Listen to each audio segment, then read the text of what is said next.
Hi, this is Craig Resnick, ARC Advisory Group. Today I'm going to talk about megatrends of industrial automation. And what we're going to do is we're going to talk about it in 6 different categories. First, we're going to talk about embedded intelligence and some of the intelligent and smart devices that make up that category. We're going to talk about distributed and ubiquitous devices and some of the remote technologies that are being used in that area, connecting to the cloud and some of the products that enable cloud connectivity.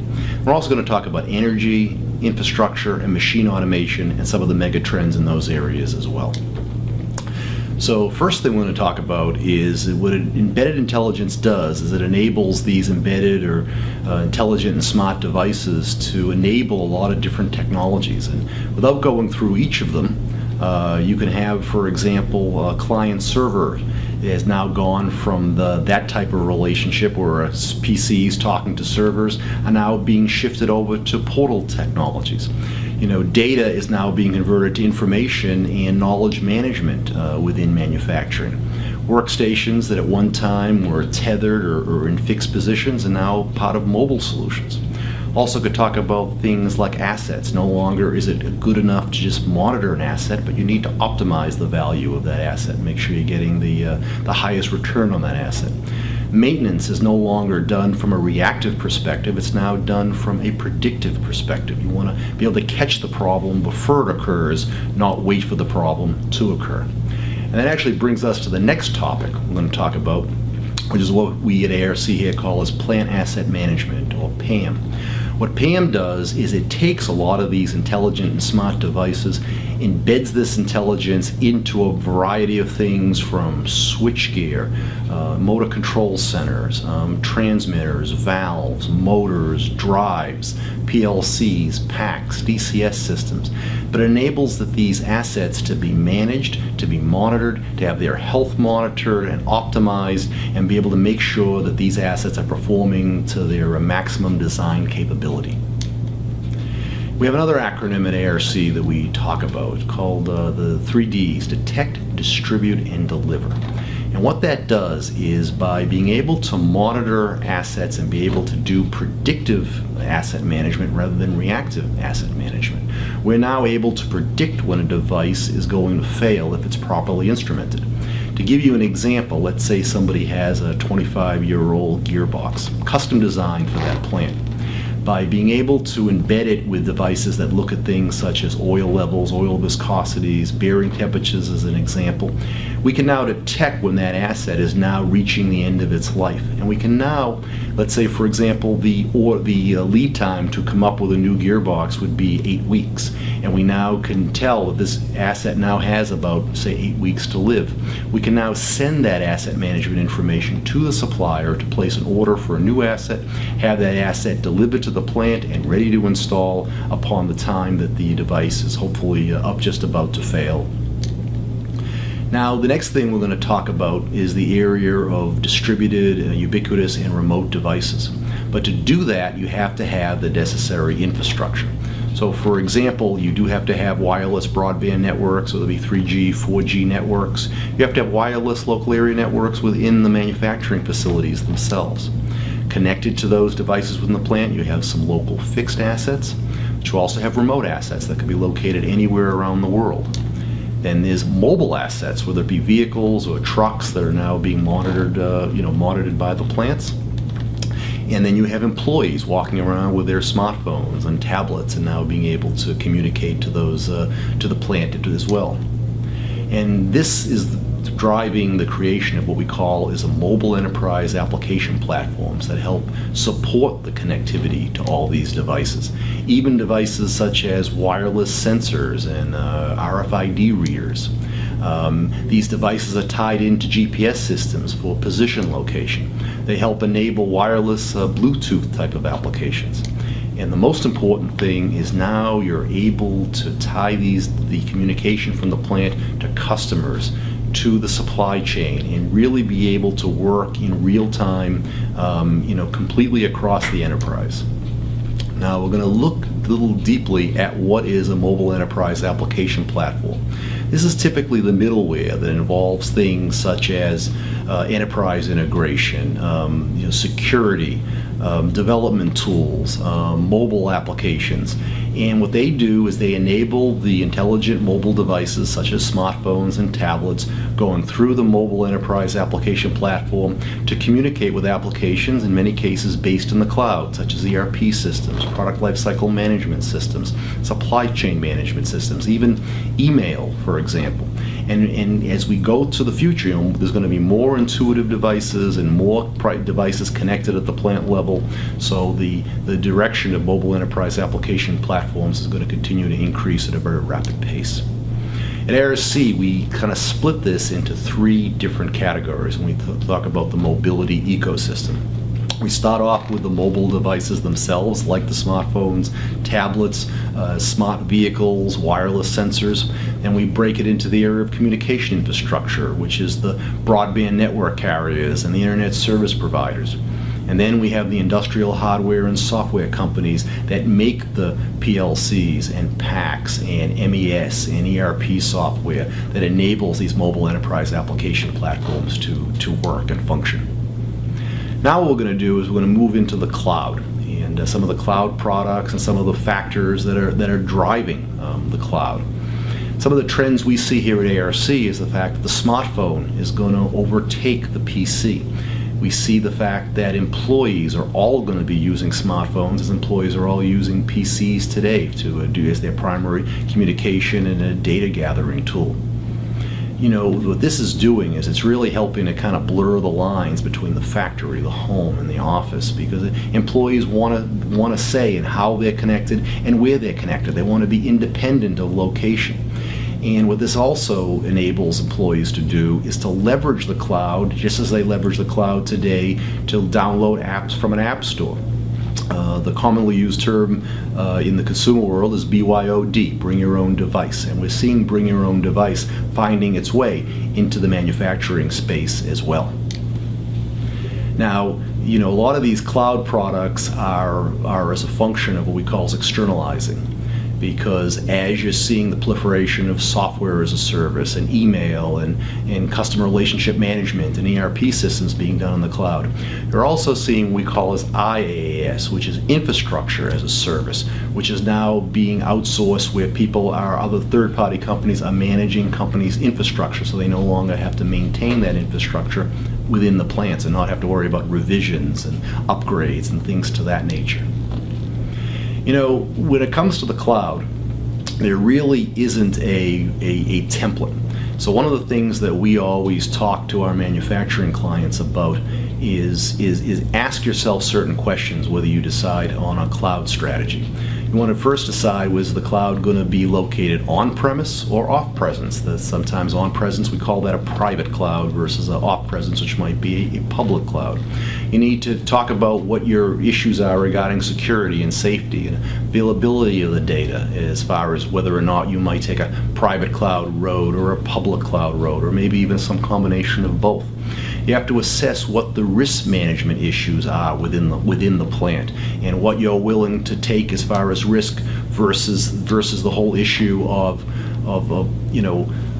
what is acceptable risk and unacceptable risk. And also, do you have the skills within the plant itself to support IT, or is this something that's best left to outsource? And there really is not a black and white choice here. Now what we're going to do is we're going to move into the megatrend of energy. And one of the things we're seeing here at ARC is the connectivity between the power domain and the industrial and control domain. And to be quite honest, I'm surprised this hasn't happened many years ago.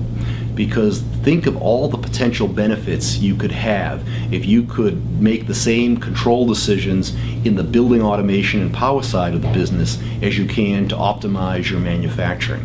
So we're seeing the fact that people are now able to tie together their power domains with their automation and control domains with minimal investment, and sometimes we've even heard of cases where they've actually been able to result with over 10% energy savings. And sometimes that can be the difference between a plant having to outsource collecting energy versus being able to generate all its energy in-house. Some of the cases we've even heard of plants being able to sell that information, that energy, back to the grid. One of the technologies that enables this connectivity between the power domains and the control and automation domain. So we call this IEC standard 61850. It's an Ethernet-based solution that has that is able to tie together automation and power systems. If you're looking for analogies, you can think of it as field bus for electrical. It has very enhanced diagnostics to the connection, and I guess if you were looking for another analogy, you could say IEC 61850 does for protection and process measurement in a substation, kind of like what field bus does for process control and multi-vendor device standardization. Some of the benefits of 61850, because it's now based on a standard, being able to reduce implementation time, cut back on wiring costs, because obviously you're centralizing a lot of the connectivity. This makes it much easier as being standards-based to upgrade equipment. You're not locked into any particular vendor. Means that the tools you're using are more uniform as far as engineering and development tools, and that makes it also easier for when it does come time to upgrade the equipment. Some of the challenges are, obviously it's a relatively newer technology which is evolving. You have in some cases some limited product availability. There's not a guarantee of 100% of interoperability, so sometimes it does require a little bit of engineering. It is very critical to how the network is designed, to how well the functionality will work itself through. And also the fact is, like any newer technology, there's a certain learning curve, especially amongst the existing employees. Now what I want to talk about is the smart grid. And what are some of the characteristics of a smart grid? Now, the thing that's critical is it enables active participation by its users, both home and as well as industrial. Smart grid accommodates generation and storage options. It's not just for one or the other. It helps enable a whole variety of new products and service and opens up new markets. It's very important because it also helps improve power quality, which is critical in the digital economy. Does a good job of helping to optimize asset utilization and make sure that assets are operating as efficiently as possible. Maybe two of the most important things regarding the smart grid is it really helps companies anticipate and respond to any sort of system disturbances, whether it be surges or power dips. Also helps fight against potential cyber attacks and any sort of natural disasters that may occur. Now, if we look at the smart grid domains, you think of bulk generation to transmission to distribution to the customer. But there's now three different areas that are now connected to this whole smart grid infrastructure. Obviously, the marketplace itself to communicate information, the operation of the smart grid for doing control and information solutions, and the service providers themselves that are assisting with administrating this smart grid. So you're now adding some additional domains beyond generation, transmission, distribution, and the end customer. Some of the applications for a smart grid span the gamut. Two of the most critical would be advanced metering and the ability to have smart meters embedded into different plants and homes. Also the fact of the smart home appliance. So now, based on the time of day, people may do their washing machines, dryers, dishwashing. They may set those machines to run at a time when they can take advantage of a lower utility cost. So there's energy savings and a good return on investment for the consumer of the smart grid application. Also does is it enables a variety of services, like for example, communication services within the utility for metering, generation management, grid transmission management, distribution management. It also helps the end user because not only is it the connection to the utility, but it's also connection within the facility, whether it be for home automation, building automation, process and factory automation. So it enables that type of connectivity. It's also very widely used for things like security services and mobility services, especially in an era of the plug-in hybrid electric vehicles and being able to provide services for that very fast-growing market. We're also going to talk about some of the trends in infrastructure Now, I'm going to hone in on 4 particular ones that also will elaborate on some of the things we've been talking about today with cloud computing, mobility, virtualization, and social networks. You know, some of the drivers we're finding in infrastructure for the cloud is the fact that many manufacturers are running out of space on their premises, and they're trying to cut back on whatever overhead they can. They recognize that IT is not a core competency, and they don't have a staff that necessarily is well trained in the latest technologies. Also, at a manufacturer's level, if it doesn't help the bottom line, they're certainly not going to do it. Many times there's return on investment criteria where if it can't provide an ROI in 6 months, it's dead on arrival to get any CapEx money. You know, if they can outsource it to do it cheaper, they certainly will. And, you know, in investments that cut costs or increase revenue are the only investments that would ever be considered, you know, by a manufacturer. Now, we look at this whole addition of infrastructure to support mobile internet computing, and we see the fact how we've moved from a world of standalone devices to devices that are completely connected, you know, via wireless broadband. Same time we've moved from the mainframe and the mini computer to having the embedded and smart objects embedded in a whole variety of devices, as we talked about earlier. But to do this, this requires completely new manufacturing infrastructure. And this is going to be a very, very rapidly growing market as we going forward, just to support the needs of mobile internet computing. Maybe one of the most critical things that are occurring in the plant today is the leveraging of virtualization solutions. So what you're essentially doing is you are now able to perform most functions in the plant when you're using virtualization software and having redundant servers within the plant that help you with fault tolerance, providing another server in a remote location for disaster recovery, so in case that the facility is compromised. But the benefits of virtualization are the fact that now no longer is your hardware and software completely dependent on one another when one is upgraded versus the other. So you've now been able to separate that dependency, which really lowers your total cost of ownership. So hardware can be used more economically. You're able to lower your energy costs because you're able to deploy less overall number of servers. You've got standardized hardware. You're also able to do some hardware emulation, so you can now emulate some of this functionality that you are trying to deploy in the plant before you actually go ahead and deploy it. One of the questions we get asked very frequently at ARC is the leveraging of social networks. Can they be used in a manufacturing world? And is there any business value in having some of these technologies like Facebook and Twitter migrate to the plants? And we did find an example of using social network in manufacturing. We've actually seen a company that's actually put a Facebook page for some of their devices. And by doing that, what that's enabled them to do is be able to have a common area where users can find manuals and specs and device history. People within the plant can friend the device, so they will have access to that information, and enables them to have live chats so they can talk to other factories that are using the similar devices, and they could compare issues of performance or maintenance and make sure that they're optimizing the use of that asset. Last thing I'm going to talk about today is the machinery automation market and some of the demand side trends that we're seeing. And one of the things that's interesting in the machinery space is the fact that customers want to leverage their machine as long as possible.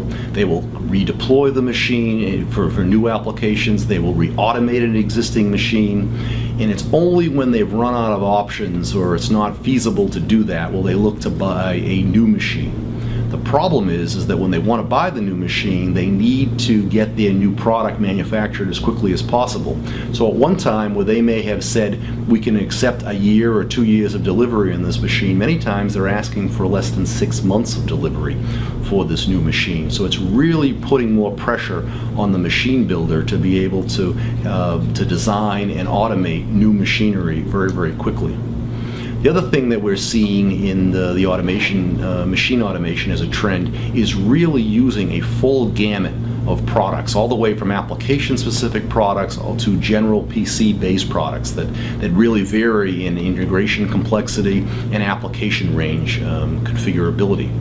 The only common denominator here when it comes to the machine builder is what can we do to maximize the productivity of the machine at the absolute lowest cost possible. So what we found is that where the machinery market is really growing is really at this low end. The high-end machinery will obviously have its place for productivity, but to support many of the emerging economies, you're going to have, if you're a machine builder, you are going to make sure that you can also support the manufacture of lower-end machinery and lower-cost machinery.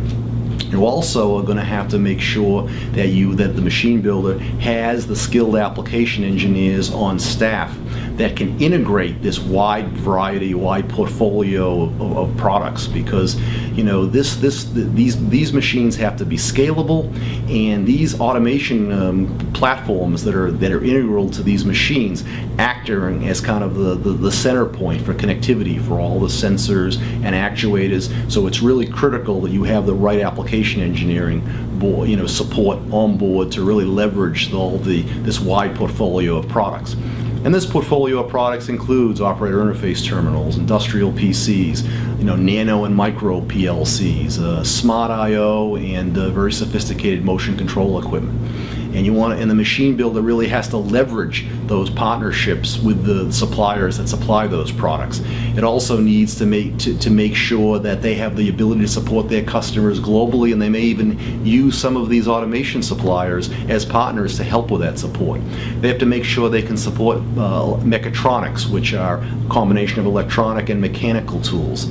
The other thing that's very critical is the ability to do energy efficiency analysis on these machines, because these machines do consume a lot of power, and that helps justify the use of higher efficiency components to drive down the power consumption costs.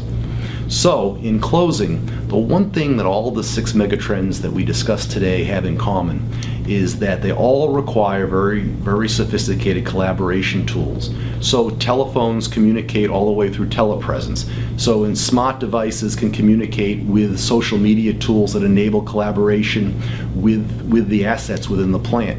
It also allows the manufacturer to leverage the technically savvy workforce that's coming online, because these are the people that are most comfortable using these tools. And most technologies and concepts are going to have to be modified or adopted if they're to support any future business requirements in any point around the globe. And with that, I want to thank you very much. This is Craig Resnick, ARC Advisory Group. Have a great day.